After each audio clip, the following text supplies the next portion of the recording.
Leslie Chen, welcome back to the Gutsy Chick podcast. I am so excited to have you back. Our first episode, episode 60, was the neuroscience of belief. And I absolutely loved how that episode played out. And we said at the very end of that episode, we got to do this again. And we're going to do it around perception versus reality and manifestation. And as we were just doing our warm up for this episode, we realized, oh, we have to talk about sugar and perception versus reality and some of the science that's coming out around diabetes. The new Alzheimer's is diabetes, and how that can reform how we're thinking about food and how we're thinking about existing. So thank you for coming back. You're very welcome, and it has been such a pleasure. In the first 45 minutes of conversation, Right. 45 minutes down, now we record. we're having a party, and we're going to continue the party, and we're going to talk about the core issues, right? Sugar. Mhm. What are the perception about it? What are something that's the perception, part of the perception that is not even relevant to our Yes. daily health? Because there's so much to decompress about this, such a huge topic, and undoubtedly people have been developing a lot of limiting beliefs around it, given by different sources. So I'm looking forward to diving in with you. Yay. All right. So, first question: is there such a thing as good sugar versus bad sugar? So, Amanda, you probably already know what my answer is going to be like. But okay, for the audience, hears me out. In my household, there are two types of sugar: cane sugar, white sugar, okay, and brown sugar. And we build our lifestyle naturally in a way that we don't need any more types of sugar. I mean, if you're talking about fruits, then that's a different story. I'm talking about sugar in the traditional sense. Okay. Now, but here's the thing. Yesterday, I had 3 Ferreros. Okay. Just a few days ago, I had a boba tea with 15% of sugar. They let you customize it. Okay.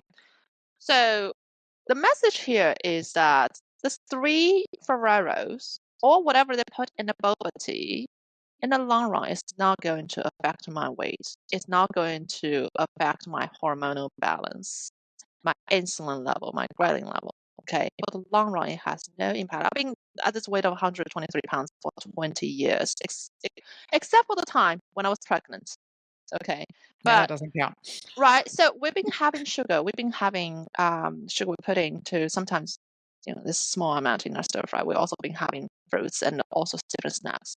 As long as you're in control, none of these are a problem. So you don't need to worry about it. And I don't sponsor the idea or school of thinking of categorizing every single type of sugar and giving them a label. Okay. If you can stay in control, we're going to talk about what stay in control means later, but if you can stay in control, you're going to be walking through the chaotic world, but still healthy and strong and steady. Mm-hmm. I love it when people are like, okay, I've got to have, and I've done this, I'm guilty of this. I've got to have the low glycemic sugars because my body doesn't handle the other kind of sugars well. And for me, the trigger, and we just had Easter yesterday, and the sweets come out during these holidays, of course. And we have cake, and the cake has this cream cheese frosting that was to die for. Yeah. But I can have just a little bit of it. And if I go beyond that little bit, all of a sudden my stomach hurts. Is that natural? Is that normal? Is that how it's supposed to be? Okay. So if the food is making you uncomfortable, you don't need to chew it. That's number one. The other thing is that discomfort when it comes to, I can't speak about that cake because I haven't tasted myself. I'm pretty sure it's delicious. I wish I did. It's amazing. But this is here's the key here. Okay. Your body is trained to receive and process and experience certain food in very different ways. I give you an example. When I first came to the States back in 2005, second day in school, I had the first bite of American ice cream.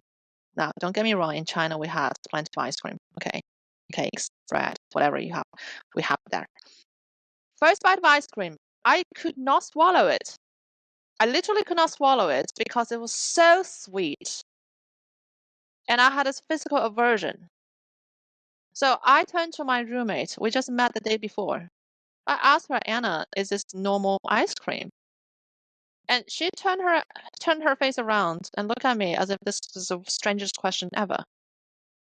And she told me, yeah, of course it's a normal ice cream. Okay. I wanted to be a part of the conversation and just to blend in. So I shut up. And in order to blend in, the next 30 days, I had an ice cream every day when we were in a cafeteria.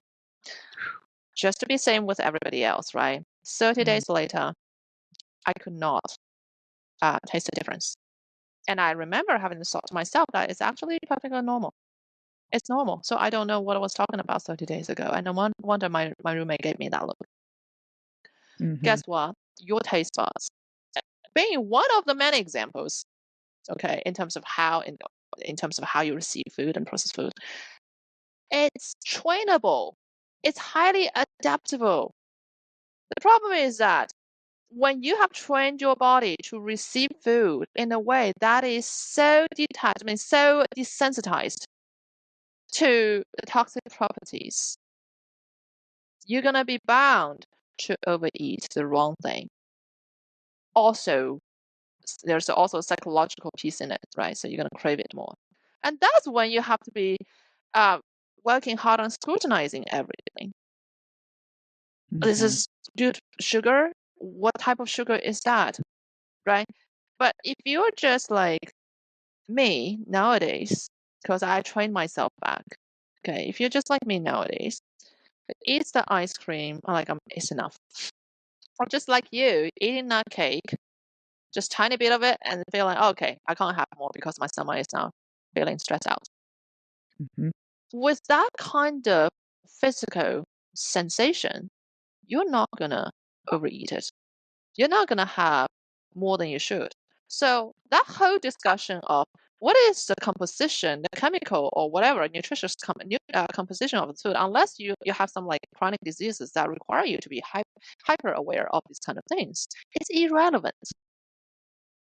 And that takes away a lot of burden on the brain level, because think about how much you guys are consumed energetically by this kind of calculation and scrutiny in your mind. That causes a lot of shame and regret later. Yes, which programs an interesting game, an interesting loop that we end up having to play. Yeah. A lot of us want to blame food. Yeah. For weight gain or for our unhealthy lifestyle. Yeah. Do you think that it's food that's the true problem, or is there something else? American food has this reason to be blamed. I agree. I'm not gonna lie on that. It's Especially as designed to be addictive. Somebody coming from China, yeah. I gained 50 pounds in my first year. The first 30 pounds was gained in the first 3 months. But here is the distinction between the first 30 pounds and the latter 20 pounds here. First 30 pounds was gained completely because of a lack of knowledge. So when I ate that burger, I didn't know that burger was like 900 or 1,000 calories, because we were not brought up to even think in terms of calories. We thought in terms of the sense of satiety and the wholeness of the food. Okay. I had no idea about the numbers and what that burger meant. But what usually filled my stomach could be something like 300, 400, 500 calories. But in the United States, yeah, it can be doubled or even tripled easily, depending on what kind of sauce you put in it or dressing you put in it, right? Right. So the first 30 pounds was gained through ignorance. Through ice cream? Well, not knowing the ice cream. Yeah, sure. Yes. I mean, that's retraining my body sensory patterns about food was also a big part of that. But again, it's because I didn't know better at the beginning. I didn't trust myself. When I asked my roommate, I trusted them instead of myself, right? Mm-hmm. So if I was not eating American food at the beginning, I would probably not gonna have the 30 pounds of weight gain. But here's the thing. The second part of the journey, which is the 20 pounds of actual weight, have very limited to do with food. And it was because when I first gained this first 30 pounds, I started panicking and tried every diet possible to try to lose the weight. Mm-hmm. So the aftermath of that was I was in constant self-deprivation mode. I started building and developing the daily binge eating disorder. I had it daily, on a daily basis, sometimes multiple times a day. Okay. So that pattern amplified every single possible negative effect that food had on me. I did Atkins and I regained the pounds. It's 3 rounds of Atkins. Okay. Initially lost 20 pounds and again, all of them back plus 10 extra. And then a round of like 10-day complete fasting, only water, regained Oh, everything. Well, I'm really determined. Okay. The obviously. right. And then another round of Atkins because it was the only thing I didn't have to start myself through. And then regain everything. That's how I regained the weight plus 20 extra. So that part was psychological and coupled with pretty deranged inner sensory patterns with food because I no longer sense food in that way. And plus the psychological drive, everything just exploded. So is the food the only thing to blame? I don't think it is. I'm still standing by my original statement here, Amanda, is that when your body, your sensory, and another element of psychological programming is Mm-hmm. wired in a way that makes you want to eat the right amount of the right thing at the right time without any lingering overthinking about food or negative fear, negative emotions about it, which chains you into some kind of downward spiral, right? The food is actually pretty much irrelevant because you can go to Safeway, you don't have the urge or impulsivity or even interest in shopping in the wrong aisles. Okay. Mm-hmm. The wrong aisles being the ones with the candy. Another thing is that when I eat candy nowadays, I gotta eat good candies Mm-hmm. because it's a psychological. Uh, okay, so it's like a matchmaking process. I'm good, I'm healthy, I'm genuine, I really love myself. So what makes me want to throw garbage in my body? If I'm to have some delightful candies, and I told you I have candies all the time. Not not like binge eating them, but this little pressure here, maybe one in the morning, the other in the afternoon. But you're gonna have this unconsciously conscious process, okay, of wanting to put something that measures up with you. And the M&Ms, they're just not in my life for a reason. Mm-hmm. And you don't even have to do the food science behind it. You don't have to go, well, that red No. number 5 or whatever it is, that's going to poison me, Yeah. right? It's just simply I don't resonate with that. That's not a thing that I need. And also, it doesn't resonate with your body. Remember what I said, wrong things, because it happens to my clients all the time. That they go to the program, a few weeks later, they go to, let's say, the church event or some other places like a big gathering or a party, and they're exposed to some like old food that they thought they really liked. And they come back to me saying that, what's wrong with me? They're actually in sort of panic, saying that, oh, my No. stomach was stressed. I don't feel comfortable. I'm feeling like nauseating. I'm like, yeah, because these are garbage. Your body's supposed to feel this aversion against garbage.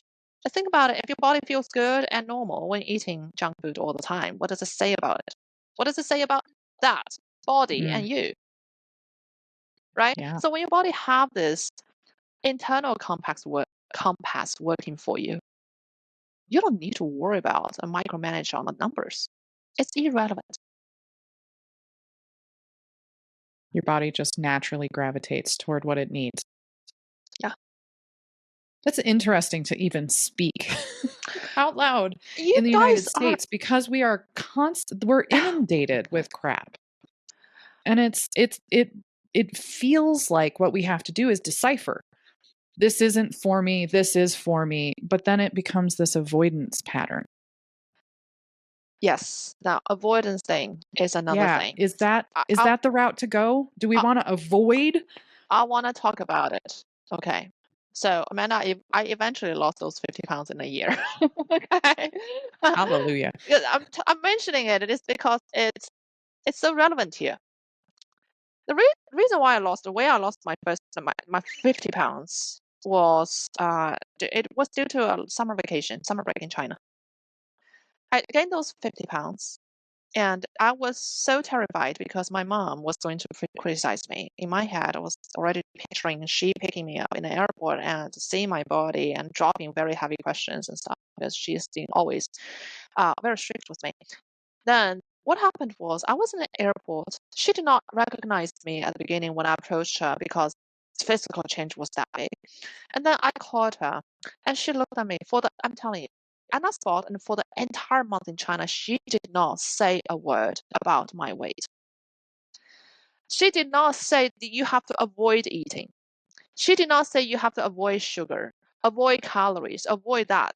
She did not say anything about it. I was naturally in my usual, like the kind of life and the setting I've been in the first 20 years of my life, 19 years of my life.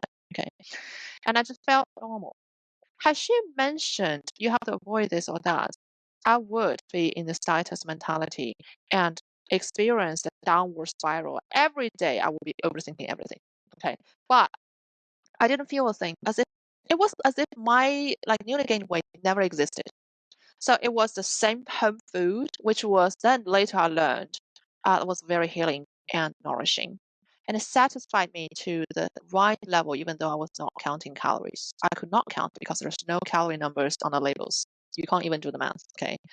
I could not go to the gym 4 hours per day, which I consistently did back in the States, 2 hours in the morning, swimming 2 hours in the afternoon, running and weight. I could not do any diets that I did in the States. At King's impossible. We have carbs in every meal. Okay.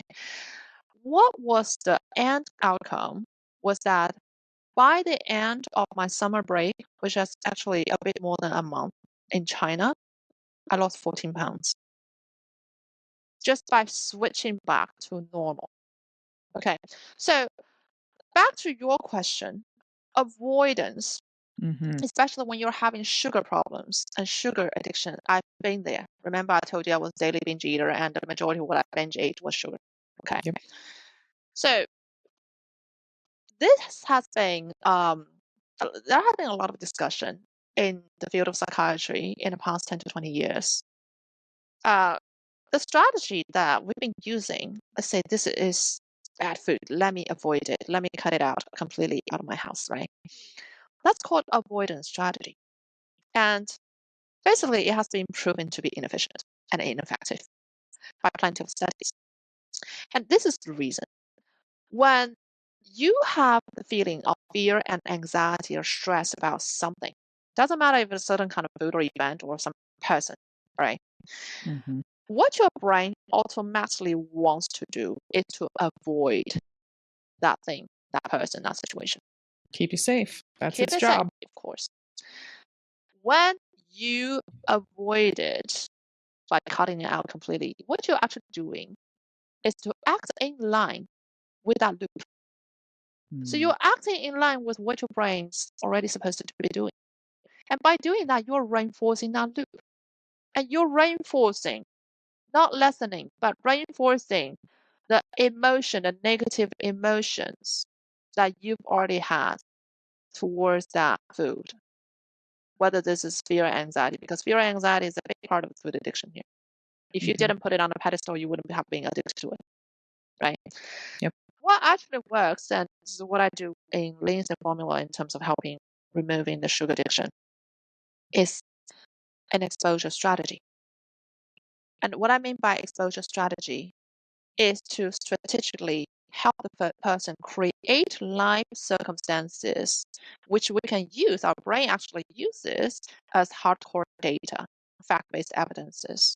to create a sense of comfort towards that thing. And when you have created a level of comfort, you know what? Detachment comes from comfort. You're comfortable with that around that guy. You don't put it in on a pedestal. You're not gonna keep thinking about it. Let the sort of the person own you. You're not gonna be obsessed. So this is the predicament a lot of people are facing. It's bad. I avoid it. Okay, you did two things. First of all, you labeled as bad, which is already making the game 1,000 times harder because now you're creating an enemy in your mind. Yep. And then you avoid it. By avoiding it, you're strengthening and reinforcing the loop that you're trying to get out of it. So eventually, you're pretty much present here. Reinforcing the negative keeps you in the loop. The way to break it, which we talked about this in episode 60, was getting neutral. Neutrality. The sense of neutrality matters. And the sense of neutrality comes from two things. Okay. The first thing is your body has to be able to give you the sense of neutrality. If you wired your taste buds to really want that certain thing that is not good for you, that's trying to get away from, you're not going to have neutrality because it's biased. So there is a physical bias here, right? And then there's a psychological bias there. And psychological bias can be formed with a bunch of beliefs. Now, I talked about my experience in China. I think it's it carries a big distinction here is because, see, this is what I tell my clients all the time. The difference between you and me is not biological, it's not physical, it's not really genetic, because people have different forms of limiting beliefs. Oh, I'm genetically built to be in this way. But if you look at America as a country in the 1970s and 80s, right? You guys are pretty fit back then. Yep. Okay. The real difference that creates the barrier for you and makes things 1,000 times easier for me is that I grew up in a world, in an environment where I saw in everyday life the data that I keep using the word data because it's the data that feeds the brain that shapes our perception. Okay. So I grew up in an environment where I saw in my everyday life the hardcore evidences of data that being fit and healthy is a birthright. You don't have to work on it. Now, I was born in a country. I lived in a city where we had easily 10 million people, 10 million people, and the country has 1.4, not 1.6 yet, but 1.4 billion people at the time. Okay, so growing up in my surrounding, I don't remember knowing or seeing any overweight person. I remember very clearly that after dinner, my entire family was in front of the TV and we're watching an interview featuring somebody who is overweight and she's probably 200 pounds. Okay. And the doctor asking about what was causing that problem because it was so rare. And in our culture, we didn't have like gym. We didn't have this calorie hunting, the whole system, whole school of thinking regarding macros and counting sugar, but we were having everything that you guys were forbidden to eat here. For example, the first shocking thing I heard when I first landed in the States was that white rice is so bad for you because it makes you fat. I remember saying to myself, I mean, I had it almost 3 times per day in the first 19 years, and I've never had a problem with my weight. Okay, and now when I tried it with at King's, and I was like, okay, eliminating carbs really did make me, slimmer, but it didn't last. But that's a different story. What I'm saying is that when you grew up in this surrounding, right, in this environment where your choice is just so different, you don't have the mental baggage of false limiting beliefs and perceptions that pull you back into the wrong mentality all the time. Whereas for my students, my clients here, they grew up not just in the macro environment, but also the family environment is teaching them. I can't tell you how many times clients tell me that I was put on Weight Watchers when I was 7, 8, 9, 10 by my mother, who struggled with weight all the time, right? Now things come clear to you. If it didn't work for your mother, it won't work for you. But they didn't know back then. So their version of reality is that I will always have to struggle. I will always have to do something, work very hard to even deserve it. Whereas over there, it's like it's your birthright. So Yeah. the hardest part of my teaching is actually not about teaching people to lose weight or get rid of addiction, because that's just, you take the right steps, you're gonna get there. The hardest part, actually the not hardest part, I would say the biggest milestone, I will consider real victory in my teaching is actually to shift that person's belief and make that person understand, not on a visceral level, but also on a spiritual and everyday kind of experience level, that this is my birthright to be there. I don't have to struggle for it because their experience have backed that up. Yeah. I love that mentality. It's interesting. I moved to Colorado, Mhm. to one of the healthiest states in the US. Yeah, And I moved here because I wanted to continue to, play outdoors and do all of the active yeah, things that I love to do. And I thought if I'm moving to the healthiest place, that there would be less obesity, but it's still here yeah, and it's all around us all the time. So when it comes to perception, yeah. that's what we see. People have been talking about people who have the chronic weight problem. I think a lot of those people have been shouldering way much more blame than they deserve. Because coming from the brain science perspective, because like being academically trained in neuroscience, we actually see the differences in terms of how the brain actually functions, right? And sometimes even on a structural level, and how childhood upbringing can bring a huge impact on how the person is going to operate, on what level the person is going to operate later in life, throughout life. Okay, so it's not just about reason why I'm saying that a lot of people are actually taking too much more blame than they actually deserve is because people look at them saying that this is a discipline issue, this is a willpower issue. You're just not good at learning, or you're just not good at following rules. No, it's not about that, Mhm. right? So if you're somebody who have been brought up, in life, and you lack the parenting, the proper parenting that teaches you how to actually treat yourself properly, you're gonna have this distorted vision and version of belief in terms of what it means by taking care of yourself. And some people will think that, oh, I'm dieting.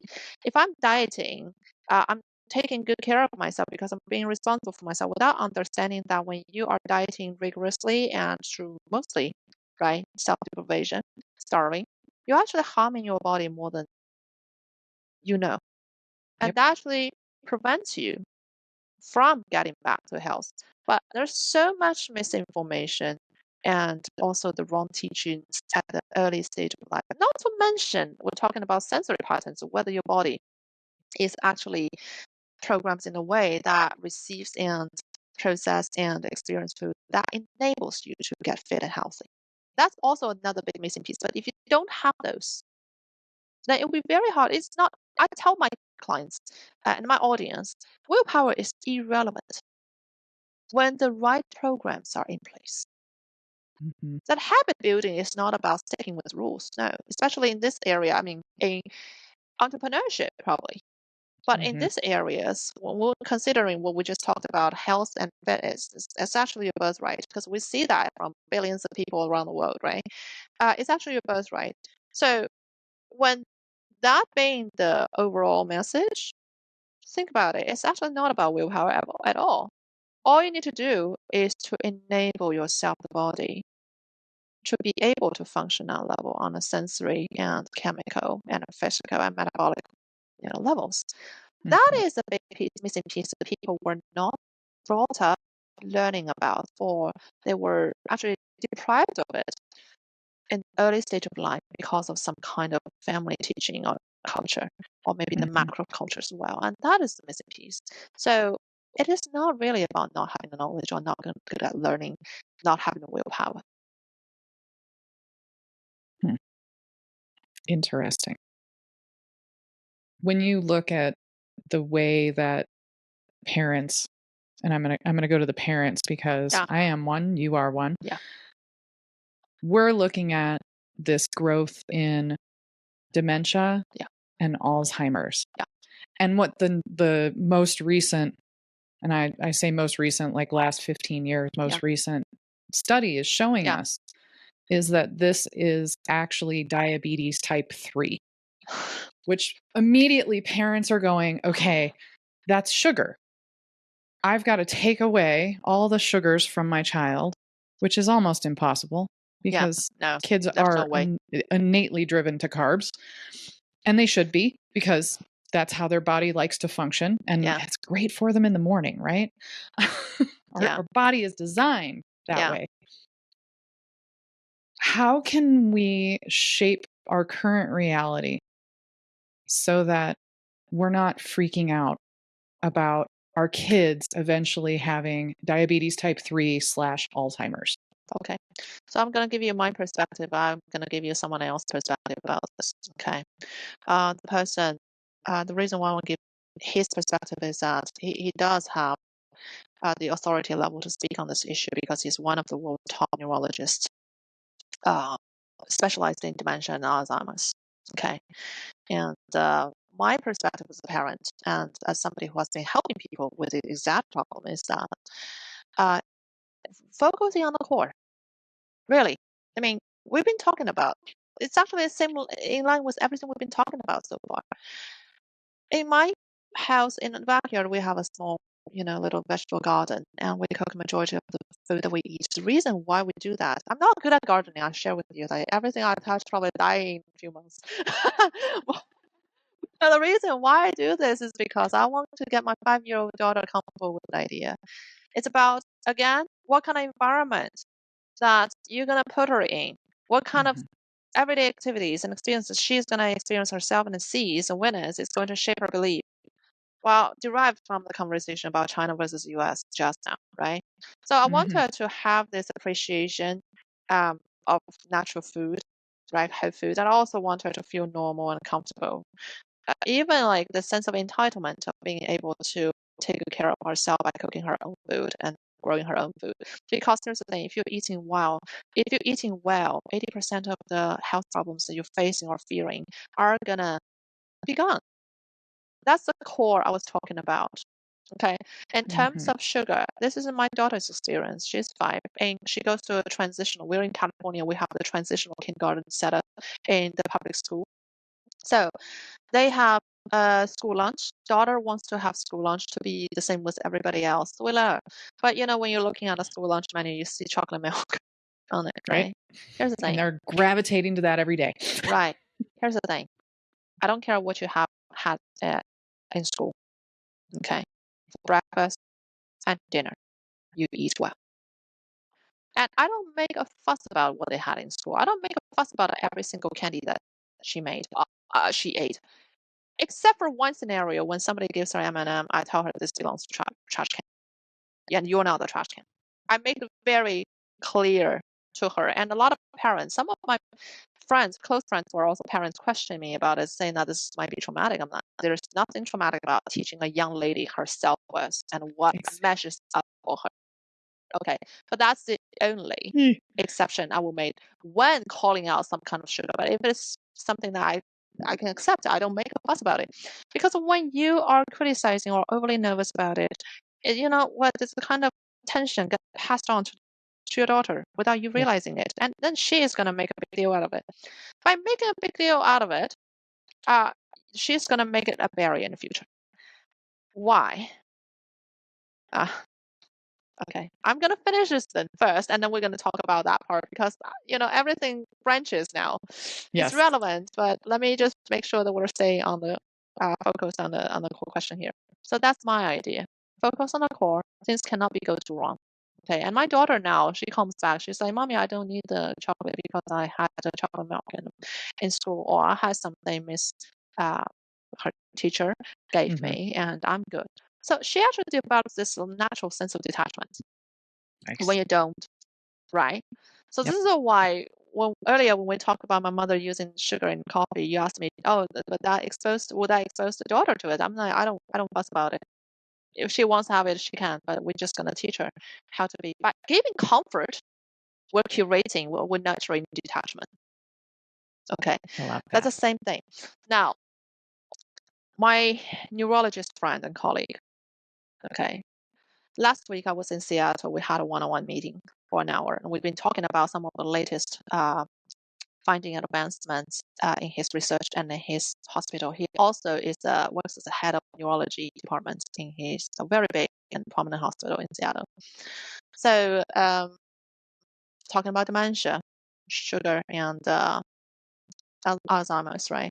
It's actually not just about sugar. Sugar is definitely one of the things in it, big things in it. But it's like, again, I think that actually supports my point about going back to basics. The biggest problem people are experiencing nowadays is that they have been so used to eating out. And when you're eating out, you are going to be exposed to overloaded, like overdose of sugar, right? And also there's an extra amount of preservatives that you're going to be constantly facing. And there have been studies showing the intrinsic linkage between preservatives and dementia / Alzheimer's.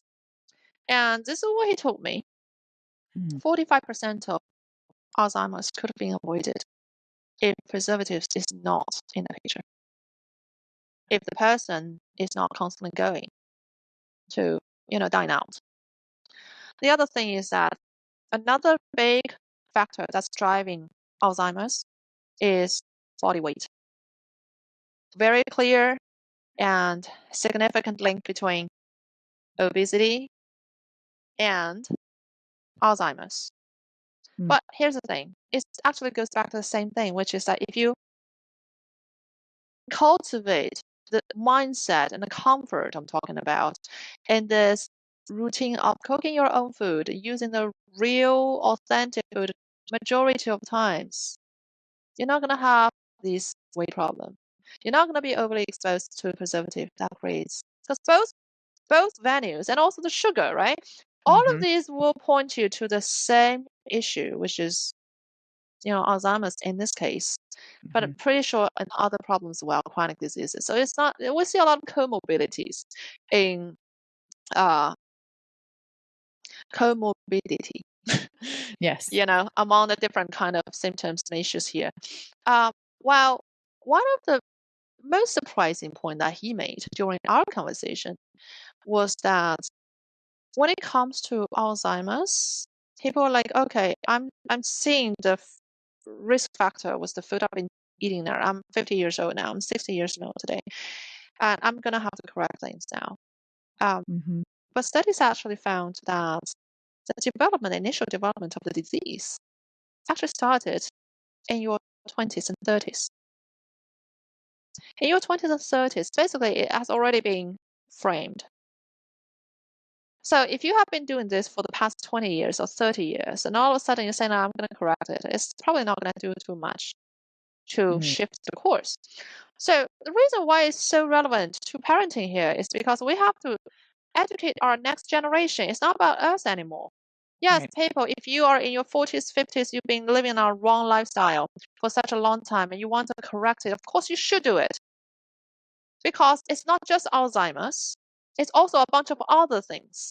It's also your ultimate life quality. But now I think we need to look and think about what we should teach our next generation.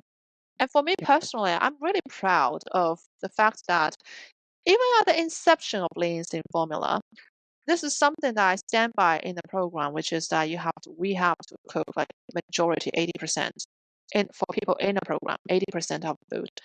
And so many people have come to tell me that, oh, but I don't want to cook.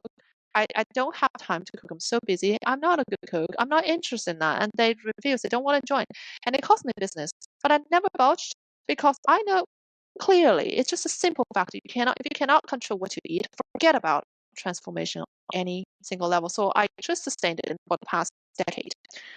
And now looking back, it is one thing I would never give up for another 10, 20, 30 years if I'm still running the program now, because it's just the right thing to do.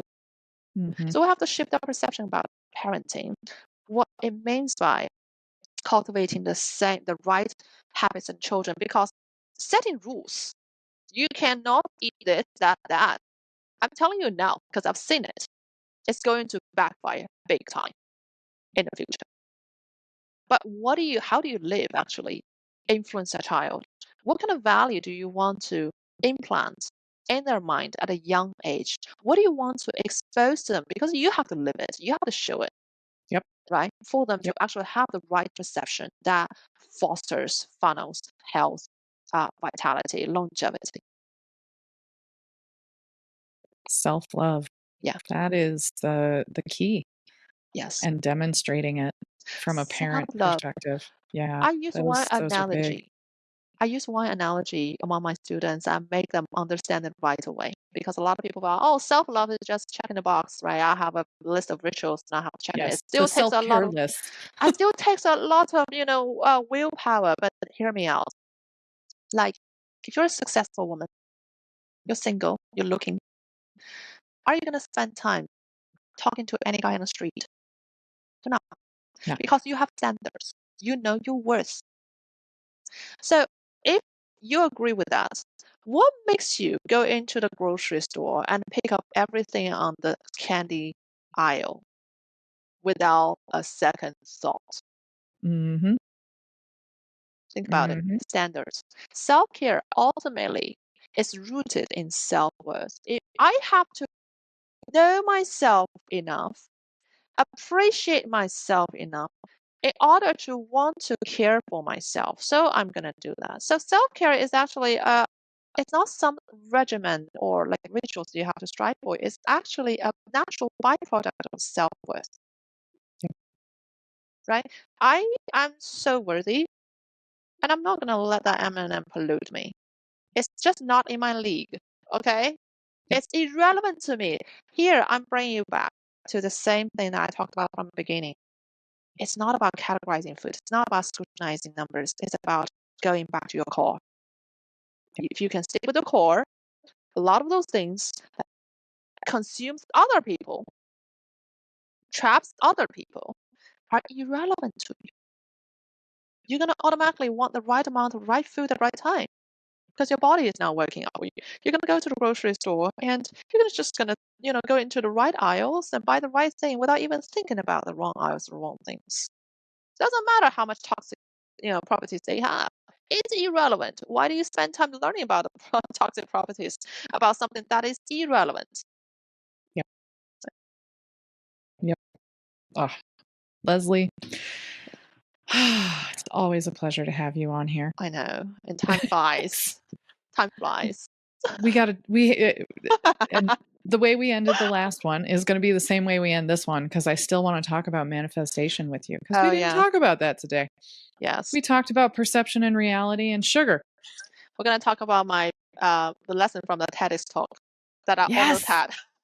Yes. We are going there on the Yes. next one when we Yes. talk manifestation. Leslie, thank you so much. Where can people find you on the interwebs?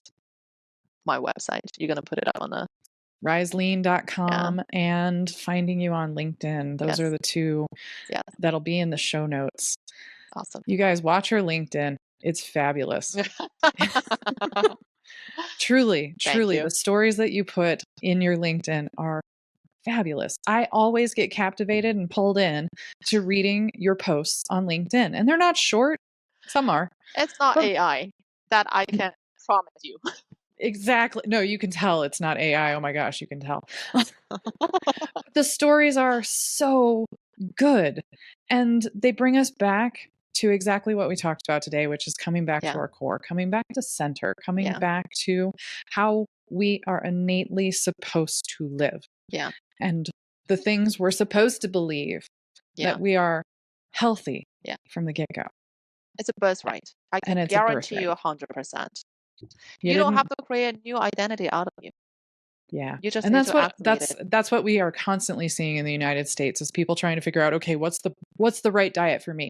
You went down the Atkins route, which is keto. I've gone I've gone through several versions of this myself, and that's just part of the learning process of Yeah. being human.